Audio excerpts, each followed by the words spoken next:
আজ পুরো 10 দিন হয়ে গেল আমি বাপের বাড়ি এসেছি। তো দেবাংশীর বাবা আমাকে নিতে এসেছে, মা এদিকে এই যে স্টেশনে আমাদের আগে দিতে এসেছে। তো চলে যাচ্ছি বাপের বাড়ি ছেড়ে শ্বশুর বাড়িতে। পুরো 2 দিন পর আবার ভিডিও করা শুরু করে দিলাম, কারণ 2 দিন আমার ঘর গুছাতে গুছাতেই সময় কোথা থেকে চলে গেছে আমি নিজেই বুঝতে পারিনি। দেবাংশীর বাবা ঘর বাড়ির অবস্থা এতটাই খারাপ করে রেখেছে, কি বলবো, যে এখনও পর্যন্ত আমি ঠিক করে ঘর গুছিয়ে উঠতে পারলাম না।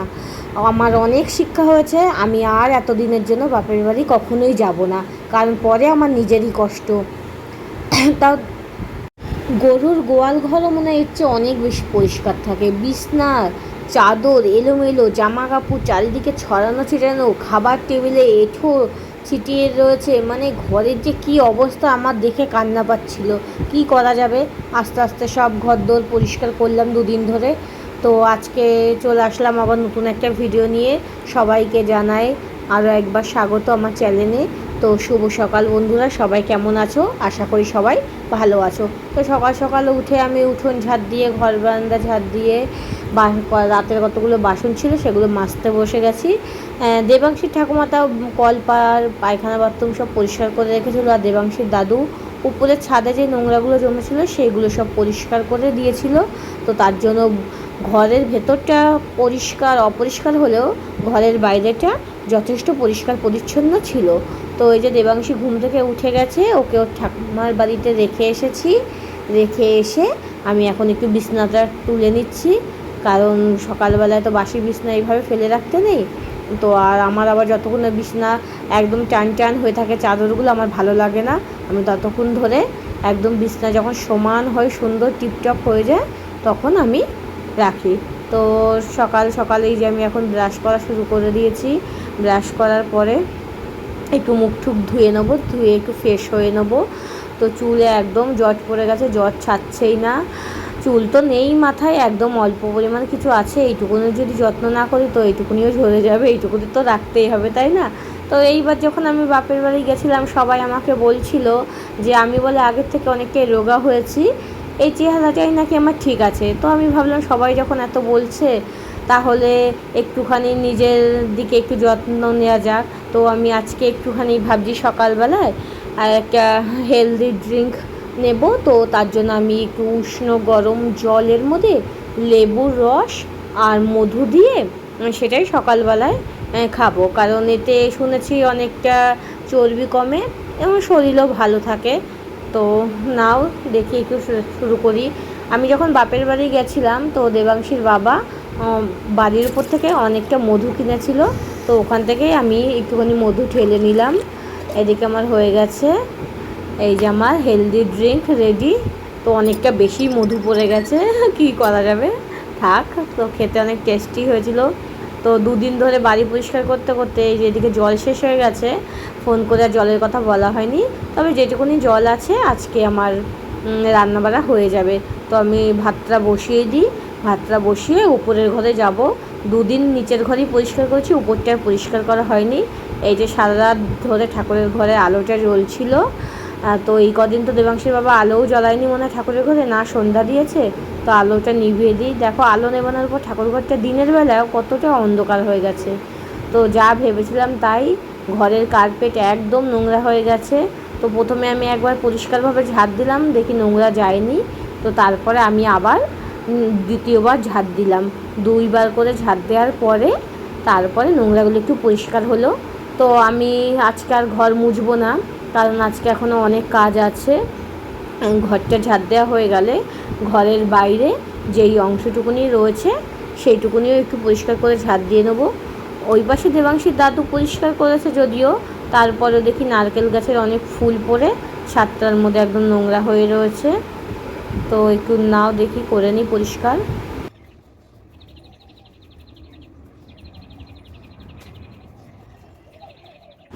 বাপের বাড়ি থেকে এসে এই যে ট্রলি ব্যাগ, শাড়ি যেগুলো আমি নিয়ে গেছিলাম সেগুলো এখানেই পড়ে রয়েছে, এগুলো আর গুছিয়ে রাখা হয়নি। তো ট্রলি ব্যাগটা থাক, এখন আর বক্স কাটির ভেতরে ভরবো না, পরে এক সময় দেখা যাবে। দেবাংশী নিচে ওর বাবার সাথে খেলা করছে। তো আমি এদিকে শাড়িগুলো কোনো রকম ভাঁজ করে একটু আলমারিতে রেখে দিই।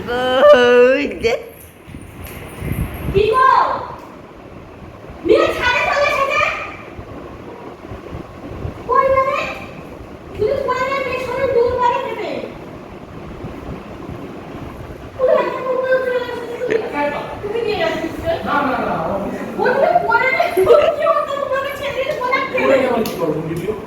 আমি সেদিকে ঘুমাচ্ছিলাম এই ধরতো আমার মাথাকে ধরতো।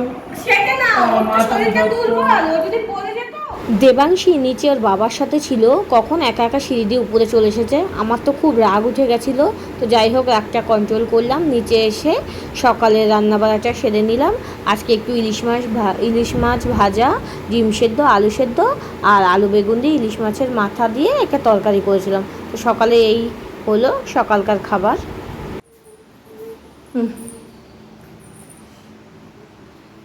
আর এই টুকি মারে টুকি মা, এই সোনা মারে সোনা মা। হ্যাঁ না কিছু না, কিছু না, না কিছু না।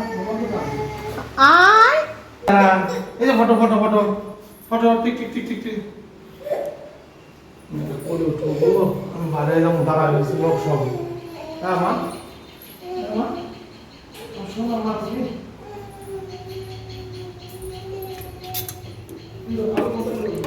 আরে আমি নিইনি তোমার ফোন। তাড়াতাড়ি আয় শাড়ি করবে। ওই যে সামনের দিকে দেখা, ওই দেখ ওই দেখ ওই দেখ হ্যাঁ বলো ওই দেখ যাচ্ছে। টুকি টুকি টুকি টুকি টুকি টুকি টুকি। বসো বসো হ্যাঁ বসো তো, জলের মধ্যে বসো। বসবে না। আচ্ছা দাঁড়া, আমি তোমার মাথায় একটু জল দিই। নাচো নাচো নাচো। টুকি কি জলের মধ্যে জ্বরের কারণে দেবাংশীর মুখে একটু রুচি নেই, তো আমি একটু খিচুড়ি খাইয়ে দিচ্ছিলাম। মেয়ে তো খেলো না, তো স্নান করানোর পর মেয়েকে যে শুইয়ে দিলাম, মেয়ে ঘুমিয়ে পড়েছে। তো আজকে সেমন কিছু রান্না করব না, একটু আম ডাল করবো, লাল শাক করব, আর সকালের আলু সেদ্ধ আর ওই মাছের মাথা দিয়ে যে বেগুনের তরকারি করেছিলাম সেটা রয়েছে।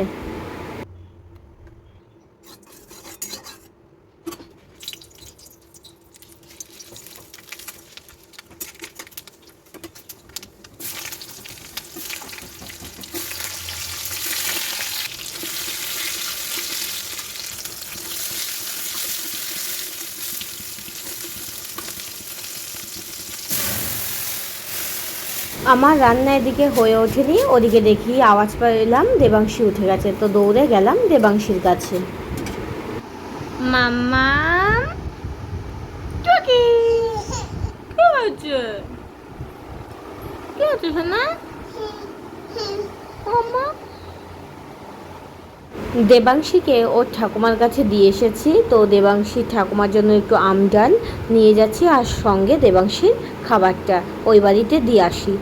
আর ওই বাড়িটায় দেবাংশীর খাবারটা দিয়ে আসার পর দেখলাম টেবিলটা খুব নোংরা হয়েছে, তো একটু কলিন দিয়ে ভালো করে ঘষে মেজে পরিষ্কার করে নিলাম। বললামই তো দেবাংশীর বাবা একদম খাওয়া দাওয়া করে এঁঠো কাঠা ওখানেই ফেলে রেখেছে। তো একটু টেবিলটা পরিষ্কার করার পরেই দেখি ঘরের কোনায় কোনায় অনেক ঝুল জমেছে, তো একদম পরিষ্কার চকচকে করব না, কারণ সামনে দুর্গাপূজা আসছে। তো ভাদ্র মাসের দিকে আমি আবার ঘরে সম্পূর্ণ প্রথম উপর থেকে নিচ পর্যন্ত ঝুল ঝাড়বো। তো এখন কোনো রকমের যেগুলো আলগা মাকড়সার জাল আছে সেগুলো একটু ঝাড়ুটা দিয়ে পরিষ্কার করে নিলাম।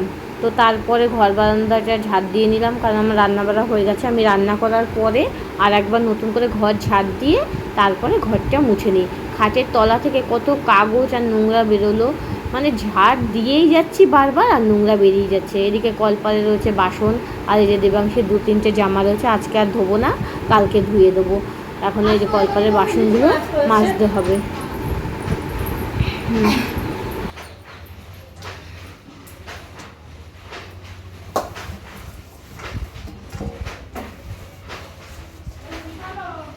এর তো বাসন মাজি।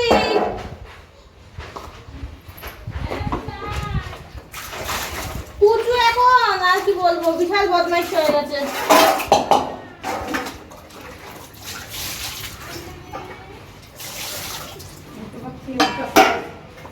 ওই যে টেবিল কাছে আছে মনে হয় কান্না করছে।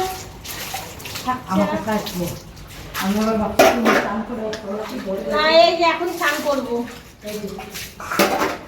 ওর মনে হয় আসতে দেরি হবে, 2 বোতল খাবার জল ভরে তার স্নান করে দেবো। ওই যে হ্যাঁ রাখি, রাখছি।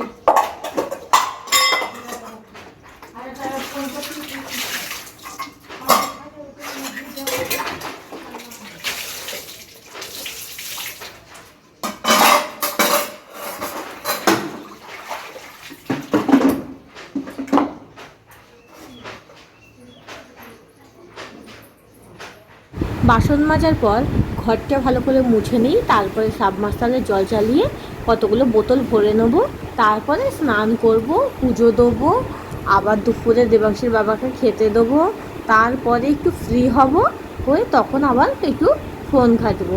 আজকে ওই বাড়িতে দেবাংশীর দুই বড় মাকে নেমন্তন্ন করেছে দেবাংশীর ঠাকুমা, তো ওরা খাওয়া দাওয়া করবে। তো আমাদের বলেছে আর কিছু রান্না করতে হবে না, দুপুরে তরকারি দিয়ে দেবে, তাই রান্না বাড়ার আজকে খুব একটা ঝামেলা নেই।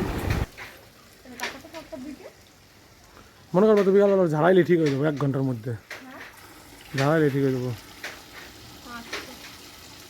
কতগুলো ভরে দিল।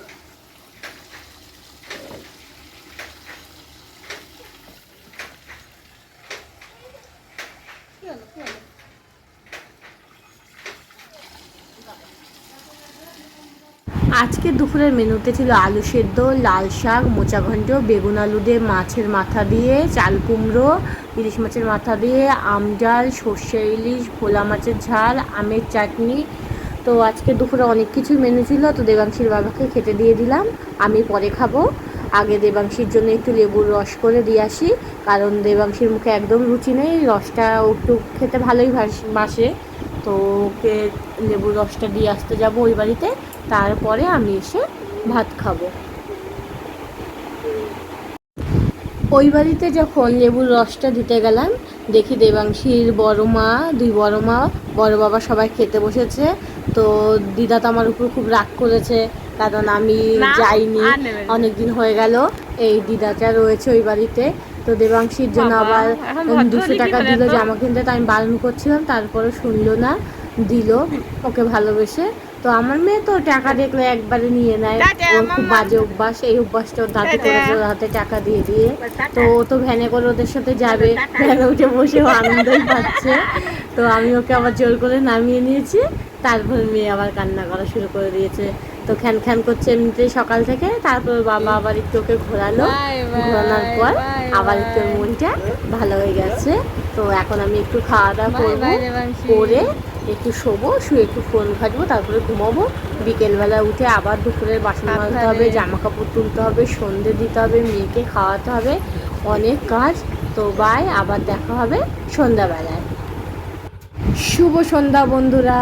তো সবাই কি করছো? আমি তো এখন একটু জিম টোস্ট করবো, সন্ধ্যাবেলা হলেই আমার একটু কিছু খেতে ইচ্ছা করে। তো সেমন অয়েলি খাবার বা বাইরে থেকে ফাস্টফুড আনাবো না, আর একটু অল্প তেল দিয়ে, একটু পেঁয়াজ, কাঁচা লঙ্কা, নুন হলুদ দিয়ে একটু ডিম টোস্ট করবো। তো দুখানা করবো, একটা পাউরুটি দিয়ে 2 পিস করবো ডিম টোস্ট, তার মধ্যে একটু সস মাখিয়ে নেবো, নিয়ে আমি একটু খাবো, আর দেবাংশীর ঠাকুমাকে 1 পিস দিয়ে আসবো। দেবাংশীর বাবা অতটা ভালোবাসে না এসব খাবার খেতে, তো আমি ওকে জানাইও না সন্ধ্যাবেলায় কী করি না করি। তো এই যে দেখো আমার ডিম টোস্ট হয়ে এসেছে, একদম শর্টকাটে অল্প সময়ের মধ্যে। তো এখন আমি যাব দেবাংশীর ঠাকুমার জন্য ওই বাড়িতে একটা ডিম টোস্ট দিয়ে আসতে। ওদিকে যখন দেবাংশী ঠাকুমার কাছে আমি গেলাম ডিম টোস্ট দিয়ে আসতে, তো আজকে যে দিদা এসেছিলো, 2 দিদা, ওরা আবার তালের বড়া আর মালপোয়া এনেছিল। তো দেবাংশীর ঠাকুমা আবার আমাকে দিল তালের বড়া আর মালপোয়া। তো আমি সন্ধ্যাবেলায় টিভি দেখতে দেখতে মালপোয়া আর তালের বড়া খেলাম, বেশ ভালোই লাগলো খেতে। তো ভিডিওটা আজ এখানে শেষ করলাম। তো সবাই ভালো থেকো, একটু লাইক করে দিও।